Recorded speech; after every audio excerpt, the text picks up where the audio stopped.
गुजरात दंगों के दौरान दरिंदगी का शिकार हुई बिल्किस बानो के गुनहगारों को जेल से रिहा हुए 5 दिन गुजर गए हैं, लेकिन इस 5 दिन के भीतर एक भी नारीवादी महिला कल्याण से जुड़े विभाग एवं मंत्रालय ने गुजरात सरकार के इस फैसले की आलोचना तक नहीं की है। भारतीय मीडिया चैनल्स की प्राइम टाइम एंकरिंग भी बिल्किस बानो के गुनहगारों पर चुप्पी साधे हुई है। उन्हें लगता होगा कि अगर वे बिल्किस बानो के मुद्दे पर जुबान खोलेंगी तो इनके दफ्तर के दरवाजे बंद हो जाएंगे। ये बोलें या ना बोलें, लेकिन दुनिया इसके खिलाफ बोल रही है।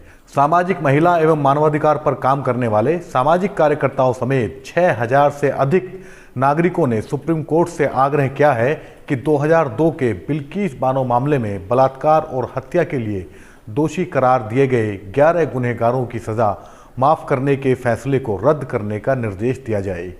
वहीं बिल्किस बानो के गुनहगारों को रिहा किए जाने पर अंतर्राष्ट्रीय धार्मिक स्वतंत्रता अमेरिकी आयोग ने चिंता जताते हुए निंदा की है। United states commission on international religious freedom USCIRF के कमिश्नर स्टीफन श्वेक और उपाध्यक्ष अब्राहम कूपर ने ट्विटर पर दोषियों को रिहा किए जाने के गुजरात सरकार के फैसले को गलत बताया है। स्टीफन श्वेक ने ट्वीट में लिखा कि 2002 के गुजरात दंगों में शारीरिक और यौन हिंसा करने वाले अपराधियों को जवाबदेह ठहराने में नाकाम रहना न्याय का मजाक है। यह मामला भारत में धार्मिक अल्पसंख्यकों के साथ हिंसा करके दंड से बच जाने के पैटर्न का हिस्सा है। वहीं संस्था के उपाध्यक्ष अब्राहम कूपर ने कहा है कि 2002 के गुजरात दंगों में एक गर्भवती मुस्लिम महिला से बलात्कार करने और मुसलमानों की हत्या करने के मामले में उम्र कैद की सजा भोग रहे 11 लोगों की जल्दी और अनुचित रिहाई की USCIRF कड़ी निंदा करता है। अमेरिका ने 1998 में अंतर्राष्ट्रीय धार्मिक स्वतंत्रता कानून के जरिए USCIRF का गठन किया था। इसके कमिश्नरों की नियुक्ति वहां के राष्ट्रपति करते हैं। इस संस्था का मुख्य कार्य पूरी दुनिया में धार्मिक स्वतंत्रता से जुड़े मामलों के तथ्यों और हालात की पड़ताल करना है और इस मामले पर सरकार को नीति बनाने की सिफारिश करना है। विश्व हिंदू परिषद जैसे संगठन बेगैरती के साथ बलात्कारियों को माला पहनाकर उनका स्वागत करते रहें, लेकिन इससे वे इस सच को नहीं छिपा पाएंगे कि उनकी बदौलत ही भारत पूरी दुनिया में बलात्कारियों का स्वागत करने वाला पहला देश बना है। जिस देश में महिला की पूजा होती है, उसी देश में महिलाओं द्वारा बलात्कारियों का तिलक लगाकर स्वागत करते हुए क्या जरा भी गैरत नहीं आई होगी। हमारे देश में हत्या को उतना बड़ा अपराध नहीं माना जाता है जितना बलात्कार को माना जाता है, लेकिन इसके बावजूद बलात्कारियों के पक्ष में तमाम तरह के कुतर्क देकर यह साबित किया जा रहा है कि भारतीय समाज का एक बहुत बड़ा वर्ग तेजी से नैतिक पतन की ओर बढ़ रहा है। बलात्कारियों का होता सम्मान और उस शर्मनाक कृत्य पर समाज की चुप्पी पर पत्रकार साक्षी जोशी ने सवाल उठाया है। साक्षी ने ट्वीट कर लिखा है कि याद कीजिए, निर्भया के वक्त ये देश एक था जिसमें सिर्फ चिंतित नागरिक थे जो निर्भया को अपनी बच्ची मानकर आवाज उठा रहे थे। आज बिल्किस बानो के वक्त ये देश वो देश ही नहीं है और नागरिक हिंदू और मुसलमान हैं।